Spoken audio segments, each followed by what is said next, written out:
Good morning friends, स्वागत है आपका आपके प्लेटफॉर्म RWS सिविल सर्विसेज पर। और मैं हूं तैयार आपके लिए NCERT सार बैच की क्लास लेकर। ध्यान रखेंगे कि आज हम लोग नए चैप्टर के साथ शुरू कर रहे हैं। और नया चैप्टर चूँकि फिगर्स वगैरह दिखाने की बहुत मांग कर रहा था, तो वहाँ पर मैंने आज का क्लास PDF के माध्यम से पढ़ाने का निर्णय लिया है, जहाँ तक हो सकता है। क्योंकि कुछ शब्द लिखना और फिर उसको फिगर के माध्यम से समझाना वाकई मुश्किल होता और टाइम टेकिंग भी हो जाता। इसलिए आज मैंने रखा है आपके लिए PDF का सेक्शन, और आपको PDF के माध्यम से मैं बताता जाऊंगा। अगर क्लास में आप नोट नहीं कर पाएंगे तो बाद में इसको मैं शेयर कर दूंगा, तो वहाँ से आप नोट कर लेंगे। इसलिए ज़रूरी था, क्योंकि ऐसा ही क्लास कल्चर वाला होता है। कल्चर वाले में हमें मौका होता है कि कुछ फैक्ट्स फिगर्स वगैरह दिखाए, तो हमें उसके साथ ही चलना पड़ेगा। सोमव्रत, मनीषी, किशन प्रकाश, सभी बच्चों का बेहद स्वागत है। कोई दिक्कत हो गई तो मैं देख लेता हूँ। पैमाना भूमि के मापन के लिए विकसित किस चीज़ का बना हुआ था? पहले लकड़ी का होता था प्रिंस जी, पहले लकड़ी का होता था, अब तो लोहे का होता है। Very good morning. आज नहीं लेंगे 2 घंटे क्लास, थोड़ी तबीयत भी ठीक नहीं है और पहले से शेड्यूल नहीं होता है ना। कोचिंग के द्वारा इस बात से मना की जाती है कि अगर पहले से शेड्यूल नहीं हो तो 2 घंटे की क्लास नहीं ले जा सकते हैं।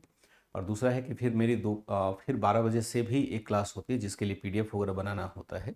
तो आज भी 1 घंटे की ही क्लास लेंगे। मुझे एग्जैक्ट आइडिया नहीं होता है कि कब किसकी क्लास है नहीं है, और यूं ही क्लास को फैला नहीं सकते हैं, बढ़ा नहीं सकते हैं। ठीक है, तो भारत में सांस्कृतिक विकास जो चैप्टर अपना था वो यह था। इस भाग का ये लास्ट चैप्टर था। कल भी मैंने आपको दिखाया था कि भारत में सांस्कृतिक विकास 13वीं और 15वीं शताब्दी के बीच में चैप्टर नंबर 11 है, और 11 का ओल्ड NCERT है जिसे हमें पढ़ना है। ध्यान रखिएगा, यह इसलिए पढ़ते हैं ताकि सल्तनत काल में जो स्थापत्य का विकास हुआ और इसी काल में जो भक्ति और सूफी मूवमेंट प्रारंभ हुए उसको थोड़ा गहराई से देखा जा सके। बहुत डेप्थ नहीं होगा, लेकिन खास करके जो स्थापत्य वाला भाग है उसमें मैंने फिगर्स वगैरह लेकर के इसको पूर्णता देने की कोशिश की है। जब ओल्ड NCERT को देखेंगे तो वहाँ पर भी फिगर दिए हुए हैं, लेकिन चूंकि पहले किताबें जो होती थी ब्लैक एंड वाइट थी तो वह बहुत स्पष्ट नहीं है। उसके स्थान पर मैंने आपके लिए नया फिगर्स लिया है, और ताकि बेहतर तरीके से समझाया जा सके। ठीक है, इसके बारे में आइडिया नहीं है आप लोग क्या करते हैं, क्या करते हैं, क्या सोचते हैं, उसके बारे में मुझे एग्जैक्ट आइडिया नहीं है कि कौन सा शमसुद्दीन आलम शाह था, गयासुद्दीन था। जो पढ़ाया गया है उतना आप देख लीजिए। अधिक सोचने की आवश्यकता मुझे लगता है नहीं होगी, अधिक सोचने की आवश्यकता नहीं होगी। यहाँ से चलते हैं और यहाँ लेते हैं भारत में सांस्कृतिक विकास 13वीं से 15वीं शताब्दी। भारत में सांस्कृतिक विकास, सांस्कृतिक विकास यह अपना हेडिंग हो जाएगा। और कब से कब तक का है? 13वीं से 15वीं शताब्दी, 15वीं शताब्दी के मध्य यहां पर होगा। इस बीच में हम क्या देखते हैं? मुख्यतः दिल्ली सल्तनत का भाग रहा है और कुछ क्षेत्रीय राज्य भी रहे।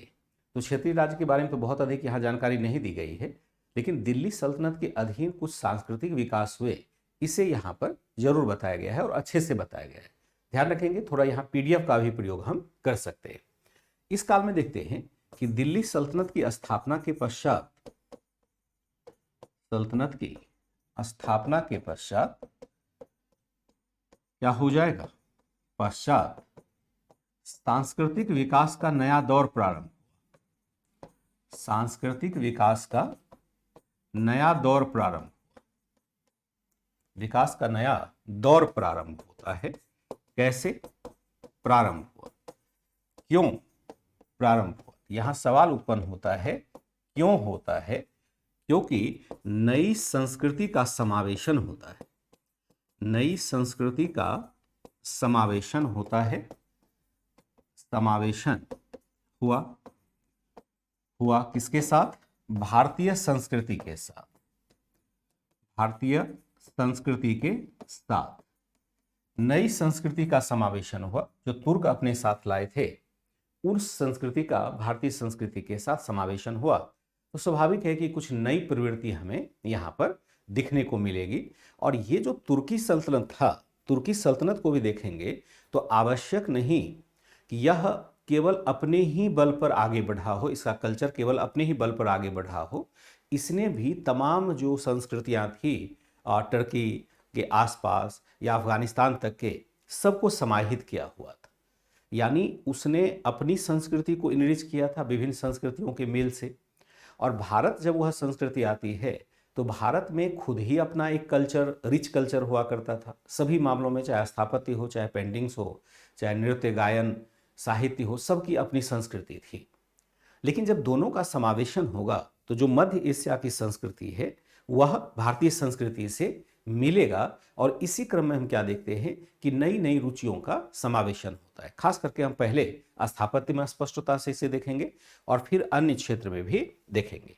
हमने क्या देखा कि यहाँ एक नए संस्कृति का एक तरह से भारतीय संस्कृति के साथ समावेशन हुआ। जो तुर्की लोगों ने मध्य एशिया की विभिन्न संस्कृतियों के मेल से, मध्य एशिया के विभिन्न संस्कृतियों के मेल से जो अपनी संस्कृति बनाई थी, एशिया के विभिन्न संस्कृतियों के मेल से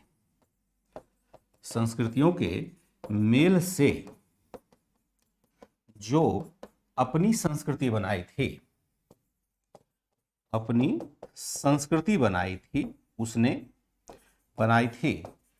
उसको लागू करने का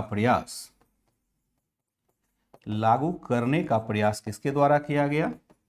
प्रयास सुल्तान द्वारा किया गया। हालांकि प्रारंभ में यह संभव नहीं हुआ। हालांकि हम क्या देखेंगे, प्रारंभ में यह संभव नहीं हुआ।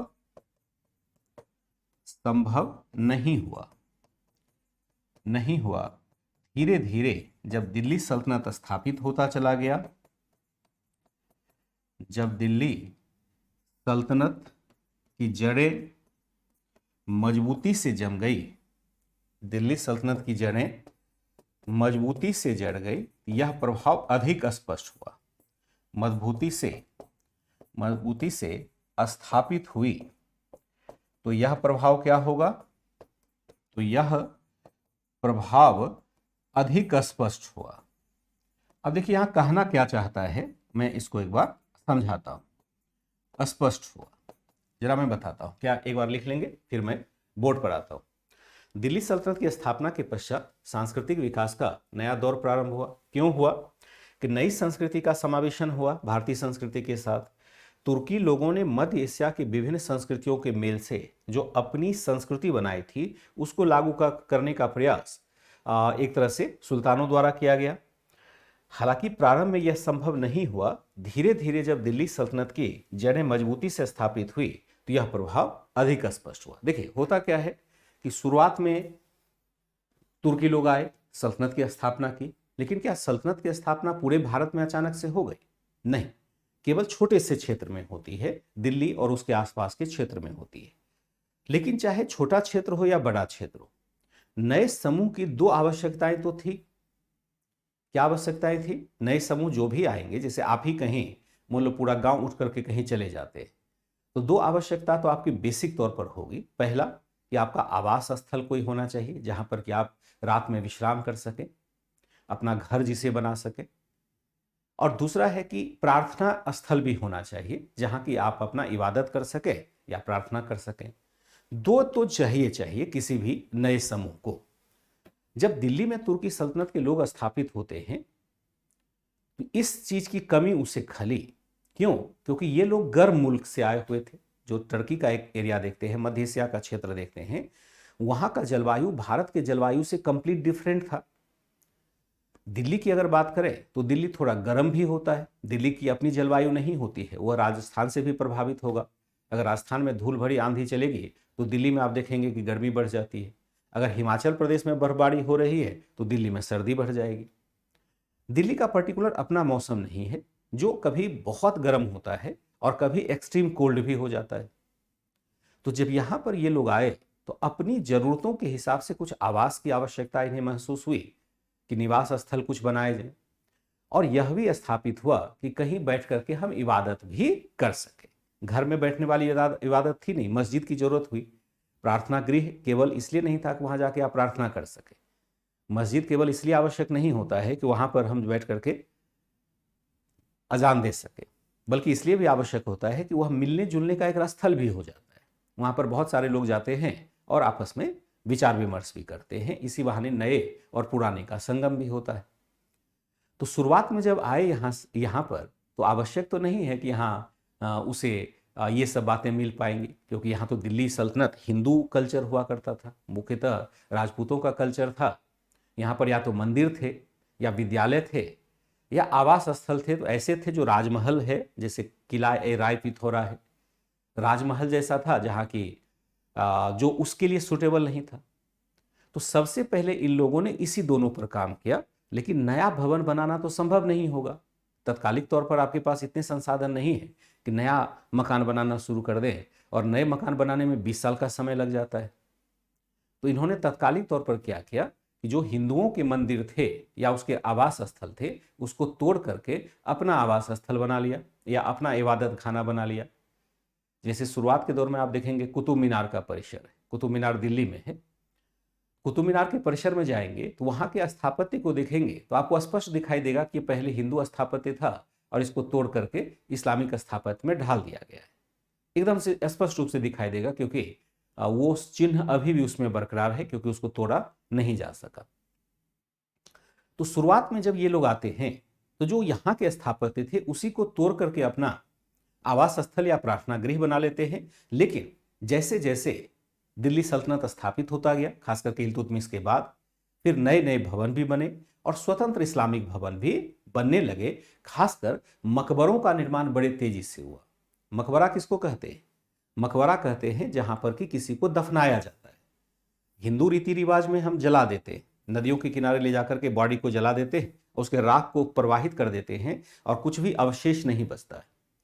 लेकिन इस्लामिक कल्चर में हम क्या देखेंगे कि दफनाया जाता है, उसको जमीन के नीचे दफनाया जाता है। और दफनाने के बाद अगर वो राज परिवार का व्यक्ति है तो उस पर हम महल भी बना देते हैं, जिसको मकबरा, जैसे आप ताजमहल देखेंगे।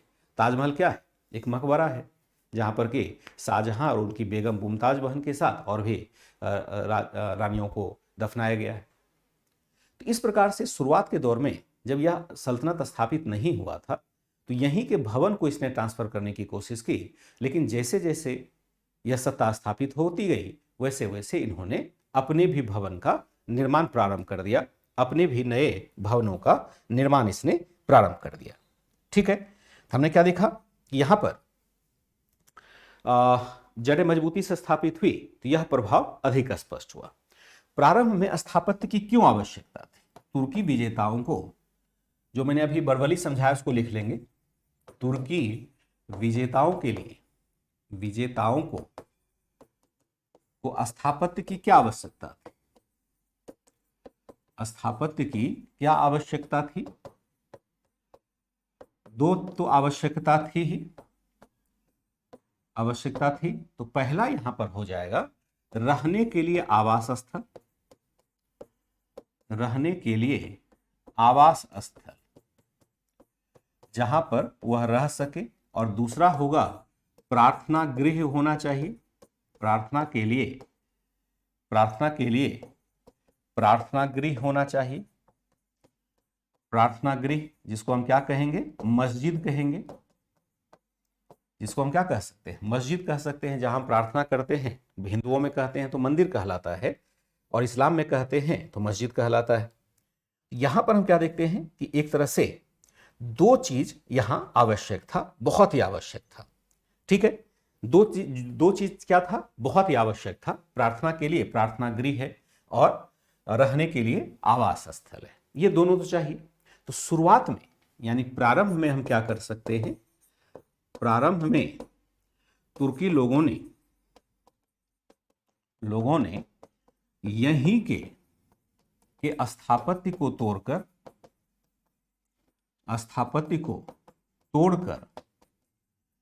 उपरोक्त जरूरतों को पूरा किया, क्या किया इसने? प्रारंभ में तुर्की लोगों ने यहीं के स्थापत्य को तोड़कर उपरोक्त जरूरतों को पूरा किया, जिसे कुतुब मीनार परिसर में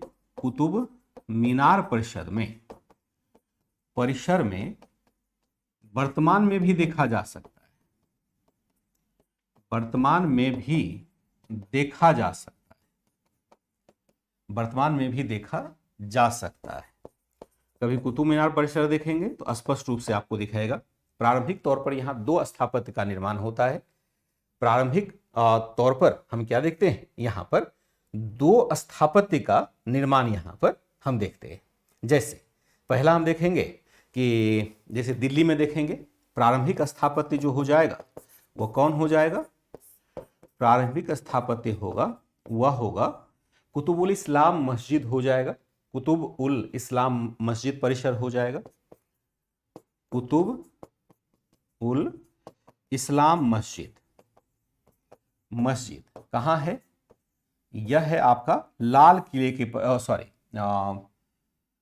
कुतुब मीनार के परिसर में है, और यह हो जाएगा आपका दिल्ली में इसको स्थापित किया गया, कुतुब उल इस्लाम मस्जिद परिसर बनाया गया, जहां कि हम एक तरह से हम क्या कर सकते हैं, एक तरह से यहां पर हम प्रार्थना कर सकते हैं। मूल रूप से यह क्या था, मूल रूप से यह जैन मठ था, जिसे बाद में वैष्णव मंदिर बनाया गया, वैष्णव मंदिर बना दिया गया था, जिसे बाद में वैष्णव मंदिर के रूप में तब्दील कर दिया गया था। प्रारंभिक स्थापत्य है, कुतुब उल इस्लाम मस्जिद दिल्ली है। मूल रूप से यह एक जैन मठ था, जिसे बाद में वैष्णव मंदिर बना दिया गया था। एक पहला तो हमने देखा, और दूसरा जो यहां पर हो जाएगा वह हो जाएगा आपका 2.5 दिन का झोपड़ा मस्जिद, 2.5 दिन का झोपड़ा मस्जिद हो जाएगा, झोपड़ा मस्जिद हो जाएगा। कहां पर यह बनाया गया, यह बनाया गया आपका अजमेर में। मूल रूप से यह क्या था, मूल रूप से यह संस्कृत विद्यालय या मठ, संस्कृत विद्यालय अथवा मठ हुआ करता था, मठ था। मूल रूप से इसको तोड़ करके यहां पर मस्जिद बना दिया गया, क्योंकि शुरुआत में ही जरूरत थी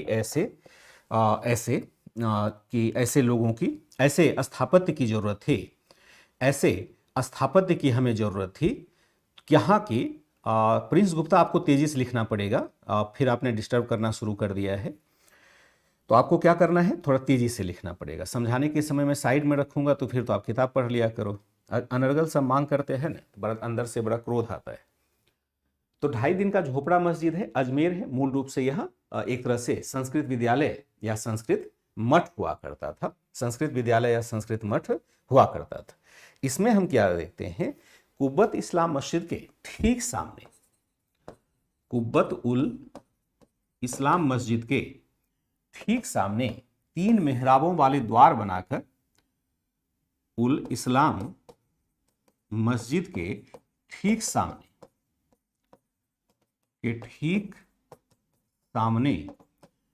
3 मेहराबों वाले द्वार को बनाकर, इसे क्या कर दिया गया, द्वार को बनाकर इसे इस्लामिक रूप देने की कोशिश की गई थी, इस्लामिक रूप देने की कोशिश की गई थी। था तो ये मूलतः हिंदू स्थापत्य। मैं दिखाता हूं फोटो क्या कहना चाह रहा है कि 2 स्थापत्य शुरू में बना, कुब्बत उल इस्लाम मस्जिद परिसर मस्जिद के ठीक सामने 3 मेहराबों का एक द्वार बनाया और इसे एक तरह से इस्लामिक स्थापत्य में ढालने की कोशिश की। कहने का संदर्भ यह है कि जब हिंदू स्थापत्य की हम बात करते हैं, इसकी चर्चा मैं आगे भी करूंगा, तो हिंदू स्थापत्य जो शुरुआत का है, हिंदू समझ रहे हैं ना, जो हिंदू लोग हैं उनके द्वारा जो भवन बनाए गए, चाहे मंदिर बनाए जाए चाहे अन्य चीज़ों को बनाया गया, उसके बनाने का तरीका थोड़ा डिफरेंट हुआ करता था। अभी भी आप जाएंगे प्राचीन मंदिरों में तो आप देखेंगे कि वहाँ लिंटर, धरन और सहतीर तकनीक का सहारा लिया जाता है। जैसे हिंदू स्थापत्य की हम बात करें तो हिंदू स्थापत्य में आपको एक विशेष चीज दिखाई देगा, और वह दिखाएगा, मान लो कि यहां पर हमने एक शिखर बना दिया, शिखर बना दिया, तो इसके बाद हमारा यह छत क्या हो जाता है, फ्लैट हो जाता है। यह छत फिर फ्लैट हो जाता है, और यहां पर एंट्री के लिए जो गेट बनेगा वह इस प्रकार से बनेगा। इसको हम क्या करें, एक चबूतरे पर स्थापित कर दें और सीढ़ी बना दें इस पर चढ़ने के लिए, और यहां पर हम एक ध्वज लगा दें। अगर हिंदू स्थापत्य देखेंगे तो मोटे तौर पर आपको इस रूप में दिखाई देगा। कभी भी कहीं भी देखेंगे, हो सकता है एक शिखर थोड़ा सा चेंज हो। लेकिन अगर इस्लामिक स्थापत्य की हम बात करें तो इस्लामिक स्थापत्य थोड़ा सा इससे डिफरेंट हो। इस्लामिक स्थापत्य की अगर हम बात करें तो यहां पर हमें थोड़ा सा डिफरेंट दिखाई देगा। जैसे यहां पर क्या होगा, यह इस प्रकार से बनेगा। यह क्या बनेगा, इस प्रकार से बनेगा। एक मेहराब बनता है, और इसके ऊपर ये अगर हम पूरा बना दें, एक उस पर ऊपर गुंबद सा बनेगा, एक गुंबद बनेगा, और फिर यह पूरी संरचना इस प्रकार की बनेगी। पूरी संरचना इस प्रकार की बनेगी। दोनों में अंतर नजर आ रहा है। दोनों में अंतर आप देखेंगे, यहां पर जो है इसको हम कहेंगे, जो प्लेन वाला है, ये एक सीधा सीधा जो रास्ता है जिसमें हम सीधा देखते हैं, इसको लिंटर और धरन तकनीक कहते हैं। ये जो थोड़ा सा टेढ़ापन इसमें आ गया, गेट को हम देखेंगे थोड़ा सा टेढ़ापन आ जाता है, इसको हम कहते हैं मेहराब, इसको हम कहते हैं गुंबद। जब दोनों के स्थापत्य की बात करेंगे तो आपको इस प्रकार का थोड़ा थोड़ा सा डिफरेंस यहां पर दिखाई देगा। थोड़ा सा यहां पर डिफरेंस दिखाई देगा, ठीक है, थोड़ा डिफरेंस जरूर दिखाई देगा। वैसे आप साउथ में देखेंगे तो अलग आ जाएगा, नॉर्थ में आएगा अलग, लेकिन रहेगा ये इसी टाइप का। लेकिन अब जो आप देखेंगे मंदिर, अब ये दिखाई नहीं देता है। अब सब चीज समावेशित हो गया, आपको पता ही नहीं है इस्लामिक स्थापत्य क्या है, हिंदू स्थापत्य क्या है। जो नया मंदिर आप देखते हैं, इवन आप हिंदुओं का घर भी देखेंगे तो घर देखेंगे तो वहां पर भी आप मेहराब का प्रयोग देखते हैं। बहुत जगह आप मेहराब का प्रयोग देखेंगे। एक मेहराब का प्रयोग ऐसा आपको दिखाई देगा, जैसे अब अगर देखेंगे तो आप मेहराब देखेंगे बहुस्तरीय। पता नहीं आप लोगों के घरों में बना है या नहीं बना है। आप देखेंगे तो छत ऐसे रहेगा, लेकिन एंट्री हम देखते हैं मंदिर वगैरह का भी एंट्री ऐसा ही है, बहुस्तरीय मेहराब, मतलब कर्व बहुत सारा उसमें निकल के आपको लगता होगा डिजाइन, लेकिन असल में ये इस्लामिक स्थापत्य है। लेकिन चूंकि लंबे काल तक साथ रह रहे हैं तो पता ही नहीं चलता है क्या इस्लामिक है क्या हिंदू है। बहुत सारे हिंदुओं के भी गुण आपको इस्लामिक स्थापत्य में दिखाई देने लग जाते हैं, और बहुत सारे इस्लामिक गुण भी हिंदू स्थापत्य में देखने लग जाते हैं।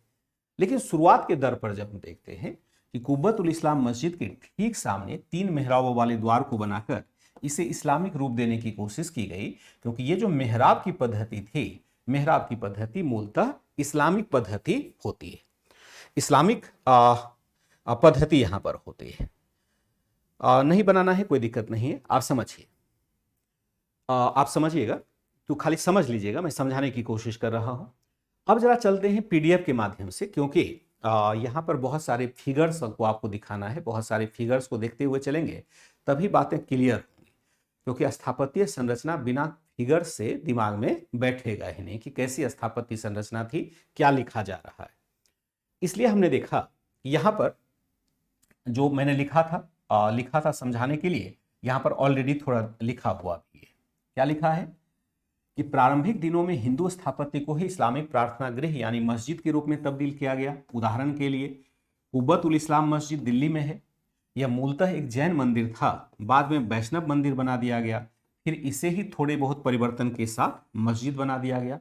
कुतुब मीनार के ठीक पीछे यह मस्जिद दिखता है।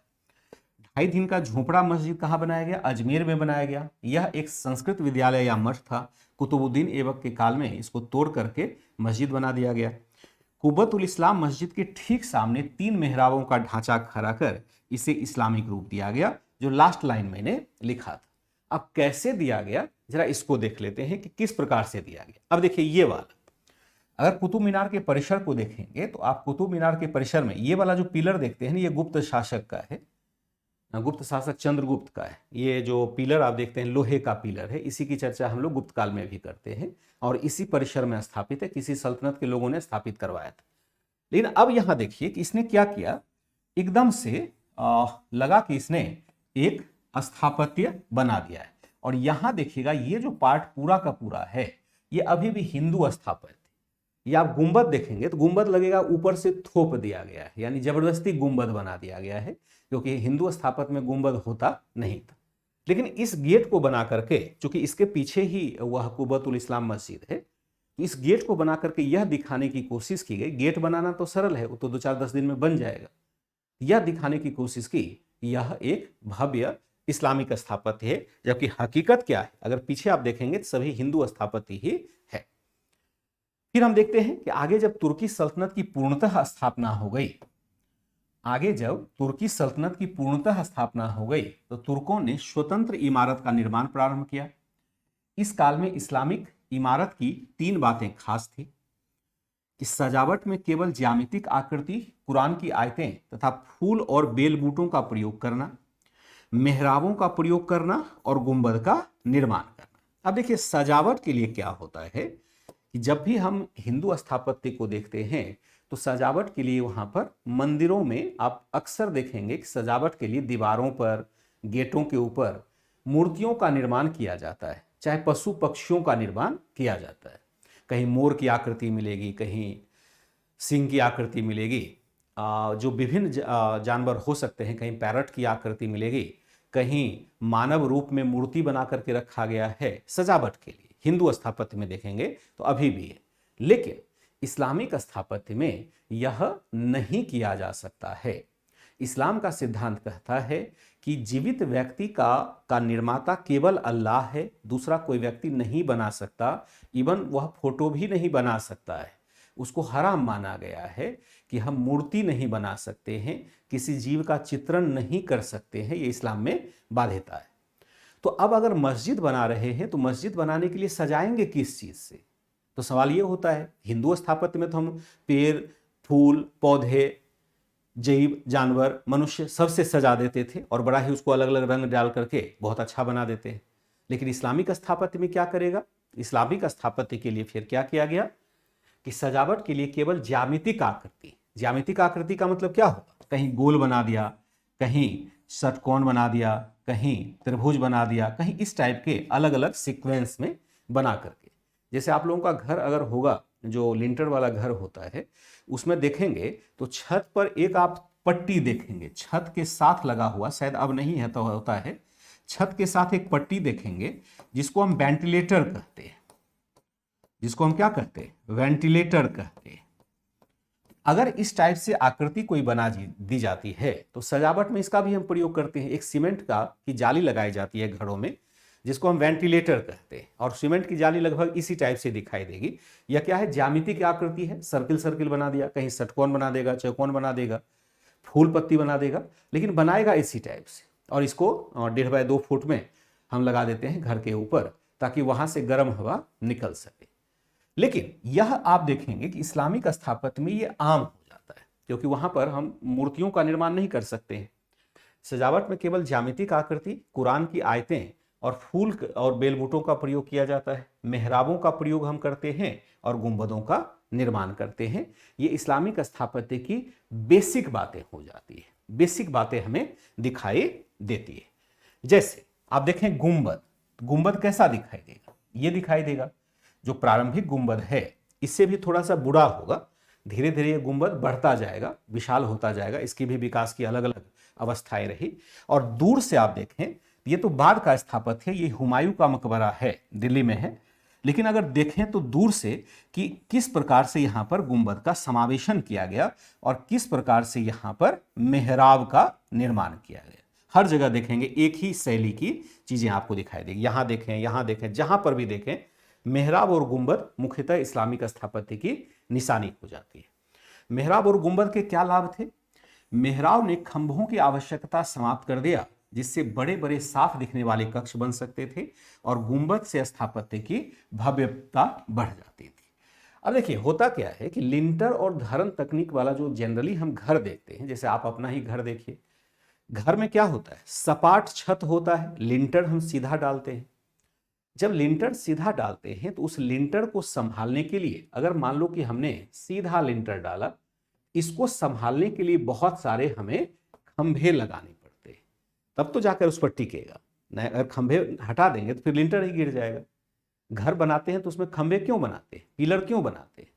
ताकि वो फ्लैट सरफेस है, फ्लैट सरफेस को संभाल पाए। खंभों के बल पर ही घर रहता है, पिलर के ऊपर ही घर बना रहता है। हिंदू स्थापत्य में यही देखते हैं। इस्लामिक स्थापत्य में अगर हम ऐसा कर देते हैं, कर्व कर देते हैं, तो इस खंभे की आवश्यकता समाप्त हो जाएगी, क्योंकि यहां से ये दीवारों पर आकर के टिक जाएगा। यानी ऐसा हमने कर्व कर दिया तो यहां का वेट एक दीवार पर, यहां का वेट एक दीवार पर आ गया, और उसको कर्व को जोड़ने के लिए हमने एक बहुत अच्छा टेक्निक डेवलप कर लिया था। यानी इस्लामिक लोगों ने एक बहुत अच्छा टेक्निक डेवलप किया था। अगर पुराने इमारत को आप कभी किला वगैरह देखने जाएंगे तो वहां देखेंगे सीमेंट का प्रयोग नहीं होता है। वहां क्या होता है कि जो रेता होता है या पत्थर होता है उसको पीस करके उसमें गोंद, चूना, जिप्सम आदि मिला करके एक नया ही मटेरियल तैयार किया गया था, जो ईंटों को अच्छे से कर्व में जोड़ सकता था। वो भारतीयों के पास वो गुण नहीं था। इसलिए भारतीयों के भवन पहले बड़े बड़े आपको नहीं दिखाई देंगे, और दिखाई भी देंगे पत्थर के बने हुए थे, जहां पर कि इस प्रकार की ज्वाइंट की जरूरत नहीं थी। भारत आमतौर पर मिट्टी के गाड़े का प्रयोग करते थे, जो भवन गिर जाता था। लेकिन यहां मंदिरों में हम यहां देखते हैं, यहां ज्वाइंट के लिए जो एडहेसिव था वह पत्थर के चूर्ण को मिला करके, उसमें गोंद को मिला करके, जो गम होता है उसको मिलाया, चूना मिला दिया जो लाइम होता है, और कुछ और उसमें पदार्थ मिला करके एक नया एडहेसिव ऐसा तैयार किया जिससे कि मेहराब जुड़ सके। पत्थर या ईंट जो है वो कर्व भी रहेगा तो वो टिकाऊ रहे। और देखिए अभी भी टिका हुआ है, इतना वो शानदार ज्वाइंट था कि अभी भी टिका हुआ है। तो मेहराब ने खंभों की आवश्यकता समाप्त कर दी। आप देखेंगे एक बड़ा सा हॉल है और बड़े से हॉल में बहुत सारे खंभे हैं, तो स्वाभाविक एक हॉल की विजिबिलिटी नहीं होगी। खंभे ने बीच में आर लगा दिया, और अगर खंभा बीच में नहीं हो तो कितना अच्छा हो। उसके लिए छत हमें सपाट नहीं बनाना पड़ेगा, बल्कि छत को ऐसे कर्व करना पड़ेगा ताकि इसका वेट दीवार पर और इस छत का वेट दीवार पर आ जाए, बीच में खंभे की आवश्यकता नहीं रहे। तो हॉल हमारा बहुत भव्य दिखेगा, बड़ा दिखेगा, और उसके ऊपर हमने गुंबद लगा दिया तो दूर से ही भवन दिखेगा। इस तरह से भव्य भवन और भव्य मस्जिद बनने लगे मेहराब के कारण से, मेहराब और गुंबद के कारण से। वैसे मेहराब और गुंबद के निर्माण की जानकारी भारतीयों को भी थी, परंतु इसका वो प्रयोग नहीं करते थे। भारतीय लेंटर, धरम तथा सहतीर पद्धति का प्रयोग करते थे, जबकि तुर्क गुंबद और मेहराब लिंटर, सहतीर सभी का प्रयोग कर लेते थे। क्योंकि प्रारंभ में उन्होंने लिंटर और सहतीर तकनीक को देखा, और फिर उन्हें गुंबद और दूसरे चीज को भी, गुंबद और मेहराब को भी इंट्रोड्यूस कर दिया। पिलर का क्या महत्व है? पिलर मैंने पहले भी कहा ना, इतनी बातें समझा दी, आप समझ नहीं पाए। अगर हिंदू स्थापत्य का छत सपाट है, सीधा है, तो सीधा सपाट छत कैसे रहेगा, किस पर टिका हुआ रहेगा? तो उसके लिए हमें इसको संभालने के लिए पिलर लगाना पड़ेगा ना भैया। और अगर इस सपाट छत को हम ऐसे कर देते हैं तो यहां पर क्या होगा? ये तो छोटा पिलर दिख रहा है, अगर सपाट छत को हम यहां कर देते हैं ये पिलर समाप्त हो जाएगा ना। ये कला है, डेवलप करने की कला है, क्योंकि भारतीयों के लिए मजबूरी थी वह पिलर का यूज करे, क्योंकि उसके पास चिपकाने वाला, अब ना सीमेंट हो गया आपके पास, पहले तो सीमेंट था नहीं, चिपकाने के लिए साधन नहीं हुआ करते थे। अब साधन बन गया, यानी तुर्कों ने अपने साधन का विकास किया, जिसमें मैंने कहा कि पत्थर का जो चूर्ण है, बुरादा है, उसमें चूना को मिलाया गया, गोंद को मिलाया गया, और कुछ और एडहेसिव मिला करके ऐसा चिपचिपा पदार्थ तैयार किया गया ताकि दो ईंट जुड़ सके अस्थायी रूप से। अभी भी आप देखेंगे छू करके तो वो आपको दिखाई देगा। तो इससे क्या होता है कि पिलर्स की आवश्यकता समाप्त हो गई। वैसे मेहराब और गुंबद निर्माण की जानकारी भारतीयों को थी, परंतु ये इसका प्रयोग नहीं करते थे। भारतीय लेंटर और सहतीर तकनीक का प्रयोग करते थे, जबकि जो मुस्लिम स्थापत्य है तुर्क के द्वारा मेहराब, गुंबद, लिंटर, सहतीर सबका प्रयोग किया गया। तुर्क अपने स्थापत्य को सुंदर अरबी लिपि से लिखी हुई कुरान की आयत वाली पट्टी से सजाते थे, जिसे अरवस्क कहा जाता था। जिसे क्या कहा जाता था? अरवस्क कहा जाता था। एक तकनीक है, नाम है, अरबी शब्द है अरवस्क। अरवस्क याद रखिएगा। होता क्या है कि जैसे तुर्की स्थापत्य है, उसको सजाने के लिए हम पशु आकृति या मानव आकृति का नहीं प्रयोग करते हैं, तो किसका प्रयोग करेंगे? तो अरबी में लिखी हुई कुरान की आयतें, यानी कुरान का श्लोक लिख करके उसको पट्टी में चिपका देते थे। मैं अभी दिखाता हूं कैसा होता था। ताकि भवन सुंदर देख सके, क्योंकि वहां पेड़ पौधे पशु पक्षी तो होंगे नहीं, इसलिए यहां पर उसने अलग तकनीक का विकास कर लिया। तुर्क अपने स्थापत्य में सुंदर अरबी लिपि से लिखित कुरान की आयत वाली पट्टी से सजाते थे, जिसे अरबस कहा जाता था। हालांकि कहीं कहीं स्वस्तिक, कहीं कहीं क्या है, स्वस्तिक, घंटी, कमल जैसी हिंदू आकृतियों का भी प्रयोग कर लिया जाता था, लेकिन मूलतः जो स्थापत्य को प्रारंभ में सजाया जाता था वह अरवस्क से सजाया जाता था। अरवस्क क्या है कि तुर्की अरबी भाषा में लिखा हुआ कुरान की आयत है, जो एक तरह से कैलीग्राफी हम देखते हैं। ये देखिए, आप मान लीजिए इल्तुतमिश का मकबरा है, इल्तुतमिश के मकबरे का टूट गया है। अगर आप यहां देख पा रहे हैं, ये एरिया अगर देख पा रहे हैं, यहां आप देखिएगा सजावट के लिए पूरा का पूरा एरिया अगर देखें तो सजावट के लिए यहां पर एक पट्टी लगाई गई जिसमें कुरान के श्लोक लिखे हुए, कुरान की आयतें लिखी हुई है, जिसमें कुरान की आयतें लिखी हुई है। तो यहां पर कहीं हम हिंदू स्थापत्य की तरह पशु पक्षियों का चित्रण नहीं देखते हैं, बल्कि एक फ्लैट है जहां पर भी आप देखेंगे षटकोण जैसा दिखाई देगा, इस टाइप की आकृतियां यहां पर दिखाई दे रही है। हर जगह जितनी भी नक्काशियां होंगी कहीं पर भी आपको नहीं दिखाई देगा हिंदू स्थापत्य की तरह अन्य चीज, केवल यहां पर कुरान की आयतें हैं, और कुरान की इन्हीं आयतों को हम क्या कहते हैं, अरवस्क कहते हैं। क्वेश्चन पूछा जा सकता है, और यहां पर मैं क्वेश्चन आपसे पूछने वाला हूं कि अरवस्क किसको कहा जाता है। तो यह पहली बार हम देखते हैं कि भारत में इस्लामिक स्थापत्य में प्रयोग किया जाता है। प्रमुख स्थापत्य देखें इस काल का कौन कौन सा हो जाएगा।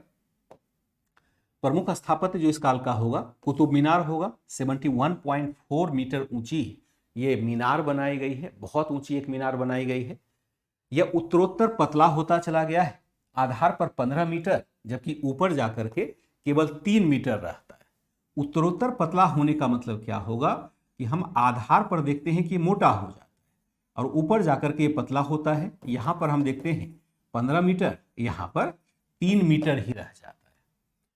ठीक है, मुख्य रचना से संबद्ध नक्काशी युक्त छज्जे बनाए गए थे। मैं दिखाता हूं छज्जा कैसा है। और इस स्थापत्य में लाल तथा सफेद बलुए पत्थर के साथ पट्टी के रूप में संगमरमर का भी प्रयोग किया गया था। मुख्यतः इसके निर्माण की शुरुआत कुतुबुद्दीन ऐबक के काल में हुई थी, कुतुबुद्दीन बख्तियार काकी के नाम पर।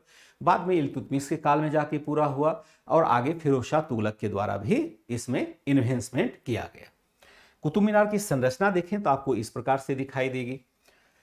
यह है कुतुब मीनार का ऊपरी भाग, और ये जो आप देखते हैं सजाने के लिए जो अरवस्क मैंने कहा था, इस प्रकार के सजावट के लिए बीच बीच में कुरान की आयतों को लिखा गया है। अगर एकदम जूम करके देखेंगे तो, जब तक आप कुतुब मीनार के पास नहीं जाएंगे तो ये बातें आपको स्पष्ट रूप से दिखाई नहीं देगी। उसमें भी जूम करके देखेंगे तो ये पट्टी आपको स्पष्ट रूप से दिखाई देगी। ये देखिए, ये पूरा ऊपरी मंजिल है जहां जाते जाते बहुत पतला हो जाता है, और हर मंजिल पर आपको एक छज्जा निकला हुआ दिखाई देगा, जिस पर कि आप जाके खड़े हो सकते हैं। अब तो खैर मना कर दिया है, पहले लोग कुतुब मीनार के अंदर एंट्री कर लेते थे। अब छज्जा कैसा है, यह भी देखिए कितना कलात्मक बनाया गया है छज्जा जो कुतुब मीनार का है। अगर इसको जूम करके देखें, जहां पर आप खड़े होते हैं उसके नीचे हनीकॉम्ब टेक्नोलॉजी से इतना बढ़िया उसको ज्वाइंट किया गया था, पत्थर के साथ ही ऐसा ज्वाइंट कर दिया गया था। इस पूरे एरिया को देखिए, पत्थर के साथ ऐसा ज्वाइंट कर दिया गया था कि देखने में यह बहुत भव्य लगता है, बहुत ही भव्य लगता है। उस समय ये पत्थर, इस पत्थर की इमारत को या पत्थर की मीनार को देखने के लिए इसकी भव्यता समझिए 71 मीटर से ऊपर का है। अब पूरे कुतुब मीनार को देखें तो इस प्रकार से आपको दिखाई देगा। पूरा कुतुब मीनार परिसर आप, या कुतुब मीनार को अगर पूरे हाइट में देखें तो इस प्रकार से दिखाई देगा, और हर जगह आपको छज्जा दिखाई देगा जिस पर कि लोग खड़े होते थे। ये अंदर से खोखला है, इसके अंदर आप जा सकते हैं, सीढ़ियां बनी हुई है, इसके अंदर एंट्री करके आप छत पर जा सकते हैं। लेकिन अब रोक दिया गया है क्योंकि कमजोर इमारत हो गई है, तो वहां हो सकता है कोई दुर्घटना ना हो जाए, इसलिए वहां पर किसी को एंट्री नहीं है। पहले एंट्री थी यहाँ, अब नहीं। तो सबसे पहली जो इमारत बनाई जाती है वह क्या है, वह कुतुब मीनार है, जिसकी रचना यहाँ पर की गई थी। फिर हम देखते हैं कि दूसरी जो इमारत बनाई जाती है वह सीरी फोर्ट है। बहुत ही महत्वपूर्ण था, सीरी फोर्ट दिल्ली में ही है, अलाउद्दीन खिलजी के द्वारा बनाया गया था। लेकिन यह सीरी फोर्ट अब ध्वस्त हो चुका है, चूंकि बहुत अच्छा निर्माण नहीं था। तो सीरी फोर्ट मतलब सीरी का किला। सीरी एक जगह है जहां वर्तमान में एम्स है, उसके आसपास का क्षेत्र है। वहां पर अलाउद्दीन खिलजी ने अपने किले का निर्माण करवाया था, जिसको सीरी का किला कहा जाता था। मंगोलों से मुकाबले के लिए वह दिल्ली का एक नया शहर था। जैसे आप देखेंगे कुतुबुद्दीन ऐबक को देखेंगे तो वह कुतुब मीनार के परिसर के पास रहता है। कुतुब मीनार के परिसर के पास ही उसने क्यों घर बनाया? इसलिए बनाया कि वहां पर किला ए राय पिथौरा हुआ करता था, यानी पृथ्वीराज चौहान का घर वहीं था। तो जो विजेता थे उसने पृथ्वीराज चौहान के घर पर कब्जा कर लिया और उसी के आसपास अपने स्थापत्य का निर्माण किया। लेकिन जब विभिन्न सुल्तानों को देखेंगे तो उसने वहां से आगे हट करके दूर दराज में अपने अपने क्षेत्र की स्थापना की, जिसमें सबसे पहला आप देखेंगे सीरी फोर्ट, इसको दूसरा दिल्ली हम कहेंगे, यानी कुतुब मीनार से लगभग 25 किलोमीटर पीछे हट करके इसका निर्माण जमुना नदी के किनारे किया गया। फिर आप देखेंगे मोहम्मद बिन तुगलक के शासनकाल में तो तुगलकाबाद का किला मिल जाएगा, वह भी जमुना नदी के किनारे है। फिर आप फिरोज शाह तुगलक के समय देखेंगे तो आपको फिरोज शाह कोटला मिल जाएगा, जो वर्तमान में राजघाट है दिल्ली का, उसके अपोजिट में फिरोज शाह कोटला है। फिर आप देखेंगे अंतिम में शाहजहां के द्वारा पुरानी दिल्ली बसाई गई, जो लाल किला का एरिया है वह शाहजहां के द्वारा बसाया गया। इस तरह से दिल्ली बहुत बार बसा और उजरा है। सीरी फोर्ट बनाया अलाउद्दीन खिलजी ने, अब यह ध्वस्त हो चुका है। अलाई दरवाजा बनवाया, कुतुब उल इस्लाम मस्जिद का प्रवेश द्वार था। इसका मेहराब आकर्षक है, जो घोड़े की नाल के आकार के छोटे छोटे कंगूरों से युक्त है। मैं दिखाता हूं इसको, ये क्या है। अलाई दरवाजा बहुत फेमस है और इसी स्थापत्य में पहली बार वैज्ञानिक तरीके से गुंबद को बनाया गया है। फिर हम देखते हैं तुगलकाबाद का किला। अगर इसको देखें सीरी फोर्ट और अलाई दरवाजे को, तो आप इस रूप में देख सकते हैं। ये देखिए अलाई दरवाजा है। दरवाजा का मतलब क्या है? गेट है ना। आपको देखने में लगेगा कुछ अलग, लेकिन यह एक दरवाजा है, गेट है, मस्जिद में प्रवेश करने का द्वार। ठीक आप देखेंगे कि यहां पर बैकग्राउंड में आपको दिखाई दे रहा है कुतुब मीनार। कुतुब मीनार के ठीक बगल में एंट्री करने के लिए जब हम यहां से एंट्री करेंगे, इस गेट से एंट्री करेंगे, तो उस पर आपका कुब्बतुल इस्लाम मस्जिद है। यानी इस कुब्बतुल इस्लाम मस्जिद में प्रवेश करने के लिए एक भव्य प्रवेश द्वार यानी गेट बनाया गया अलाउद्दीन खिलजी के समय, जिसको अलाई दरवाजा कहा गया। खासियत इसमें क्या है? दो तीन। पहला तो देखते हैं कि वैज्ञानिक तरीके से गुंबद बनाया गया, यानी गुंबद बनाना भी बहुत मुश्किल काम है, नहीं तो गुंबद टूट जाएगा, गिर जाएगा, और ऐसा हुआ भी है। जैसे कि आप देखेंगे इल्तुतमिश ने भी पहली बार गुंबद बनाया। इल्तुतमिश जब आया ना, तो उसने भी पहली बार अपने मकबरे में गुंबद बनाने की कोशिश की, गुंबद ही भर भरा के गिर गया। अब देखिए उसका छत खाली पड़ा हुआ है। बलबन के मकबरे का गुंबद अभी टिका हुआ है।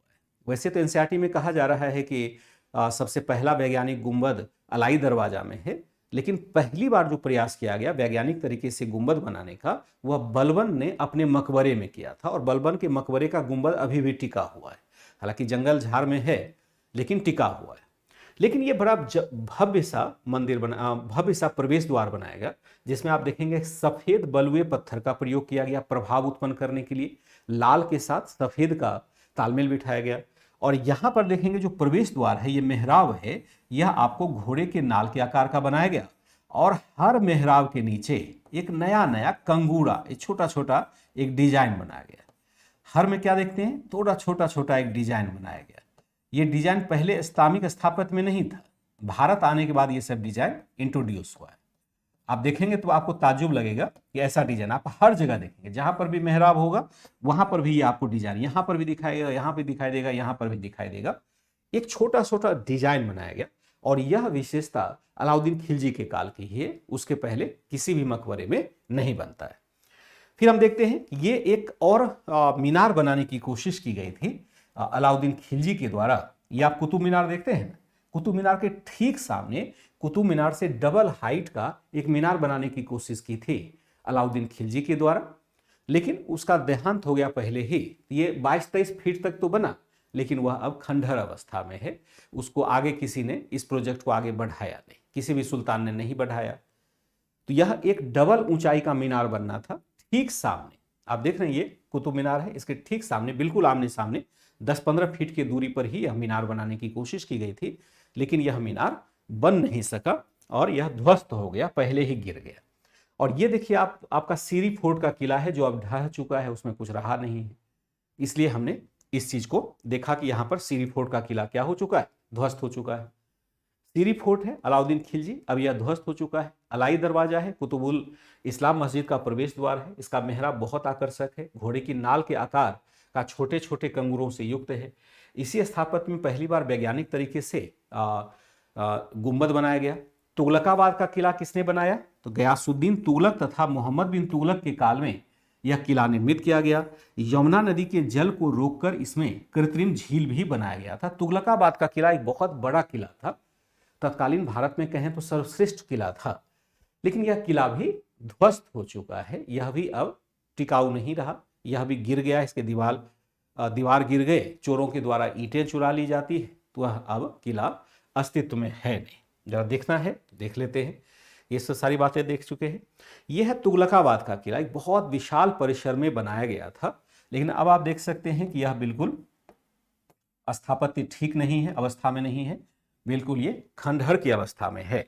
हालांकि इस किले के कुछ भवन अभी भी सुरक्षित हैं, जिसको कि हम देख सकते हैं आगे। कैसे देख सकते हैं? इसमें गयासुद्दीन तुगलक का मकबरा इसी किले के अंदर है, जो अभी भी सेफ है, एकदम सुरक्षित। इस मकबरे को भव्य दिखाने के लिए इसे ऊंचे चबूतरे पर बनाया गया। गयासुद्दीन तुगलक वंश का संस्थापक था। इसका गुंबद संगमरमर से बनाया गया है, ढलवा दीवारें बनाई गई है, जिसे सलामी कहा जाता है।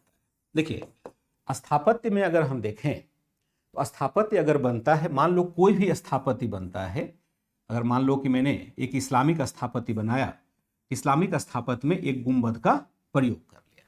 नॉर्मली यही दीवार होता है, दीवार तो सीधी ही होती है, लेकिन ऐसा स्थापत्य जिसकी दीवारें थोड़ी ढलवा हो जाती है, इस प्रकार की दीवारें अगर बना दिया जाए, टेढ़ी दीवारें बना दिया जाए, इस प्रकार की दीवार बना दिया जाए। अब देखिए स्थापत्य का स्वरूप बदल गया ना, पहले जो स्थापत्य था अब उसका स्वरूप बदल गया। ये दीवार जड़ की तरफ से मोटा दिख रहा है और ऊपर की तरफ पतला। तो अब क्या हो जाएगा, ये अलग तरीके का दिखने लगा। जो ढलवा दीवार बनाया गया, ऐसे करके दीवार बनाया गया है, उसको एक टेक्नोलॉजी कहा जाता है, मतलब उसको एक नया टेक्निक कहते हैं। उसका नाम था सलामी। याद रखिएगा, ये क्वेश्चन बनेगा कि सलामी क्या था। यह एक क्वेश्चन के रूप में आ जाएगा, सलामी क्या था यह पूछा जाएगा। ये खास करके हम गयासुद्दीन तुगलक के मकबरे में पहली बार देखते हैं, इंट्रोड्यूस करते हुए। गयासुद्दीन तुगलक के मकबरे को देखें तो आप इस प्रकार का दिखाई देगा। यह है मकबरा, बहुत ही शानदार सा मकबरा है, अभी भी बहुत खास। इसका गुंबद संगमरमर से बना है, और आप देखिएगा कि यहां जो दीवारें बनी है वो ढलवा है, जबकि दीवारें यहां होनी चाहिए ना, दीवार ये थोड़ा सा तिरछा बनाया गया। इसकी विशेषता है, यह लगता है कि जड़ से बहुत मजबूत है, ऐसा लग रहा है कि जैसे बहुत मजबूत है, क्योंकि गयासुद्दीन तुगलक एक बहुत मजबूत योद्धा था, तो उस प्रकार से अपने मकबरे को उसने बनाया, मकबरा जहां की गयासुद्दीन तुगलक को दफनाया गया है। तो यह सलामी तकनीक पहली बार हम कहां देखते हैं प्रयोग में लाते हुए? तुगलक काल में, खास करके मोहम्मद बिन तुगलक और गयासुद्दीन तुगलक के शासनकाल। फिरोज शाह तुगलक के काल में कुछ भवन बनाए गए, जैसे फिरोज शाह कोटला नामक नया नगर बसाया गया। इस स्थापत्य में मेहराब और लेंटर धारण सहतीर दोनों का प्रयोग किया गया है। तुगलक इमारत में कीमती पत्थर के स्थान पर सस्ते भूरे पत्थर का प्रयोग किया गया है। चूंकि ऐसे पत्थरों में नक्काशी संभव नहीं थी, तो तुगलक कालीन स्थापत्य बिल्कुल सादे बने हुए हैं। फिरोज तुगलक कालीन सभी इमारत में कमल की निशान दिखाई देता है, यानी कमल की आकृति का प्रयोग किया गया है, जो हिंदू स्थापत्य की विशेषता होती है। क्या देखा हमने?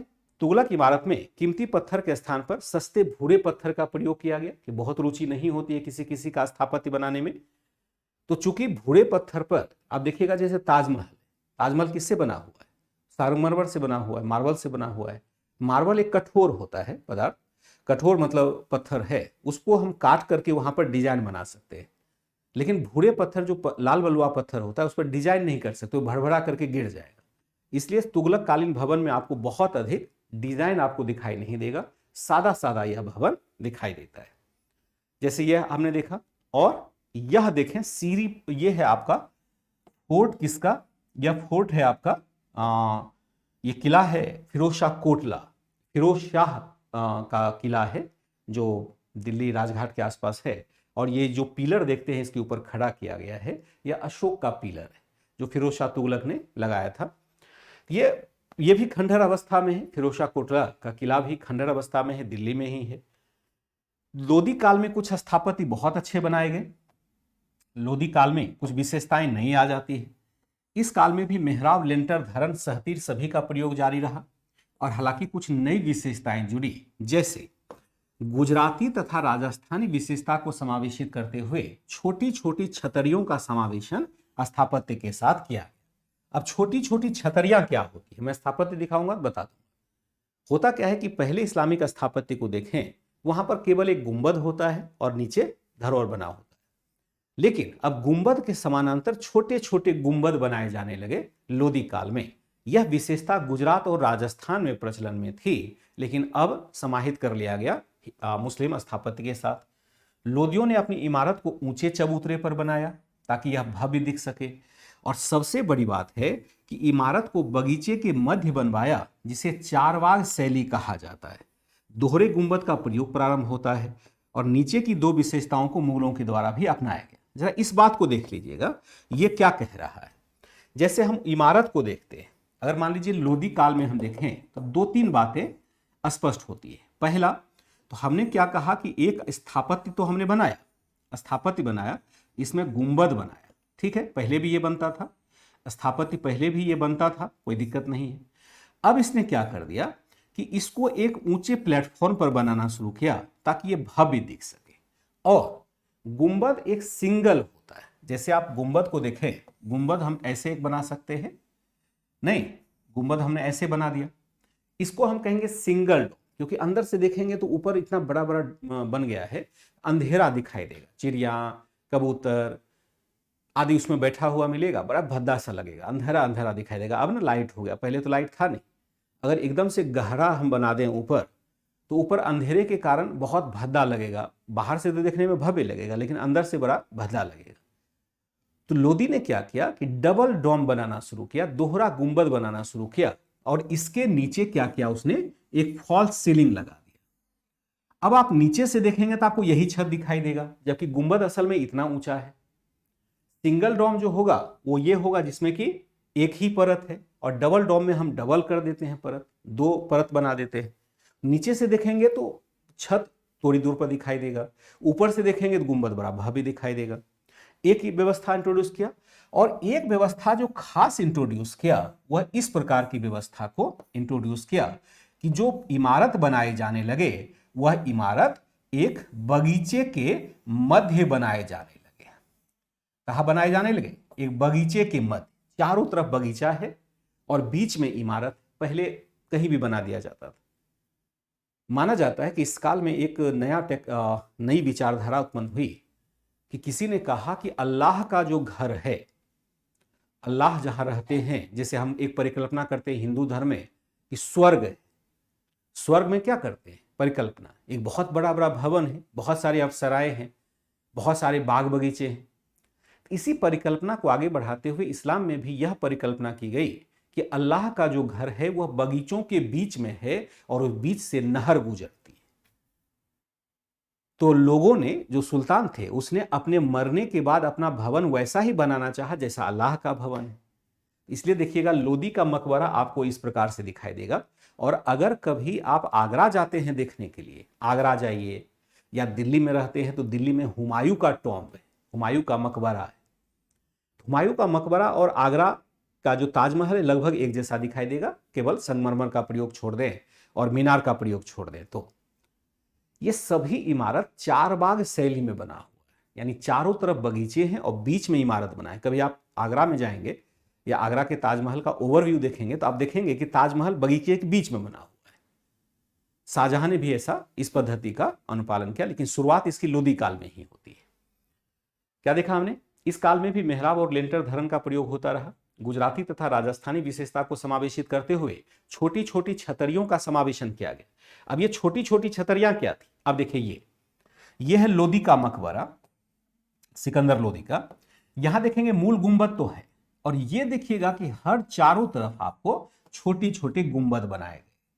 ये लेकिन राजस्थान की शैली हुआ करती थी, राजस्थान की शैली में इस प्रकार की गुंबद का, छोटे छोटे गुंबद का प्रयोग होता था। इसको अब इन लोगों ने अपना लिया, और हर गुंबद, आप शेरशाह के मकबरे को देखेंगे तो भी यही मिलेगा, छोटी छोटी छतरियां चारों तरफ आपको खड़ी दिखाई देंगी।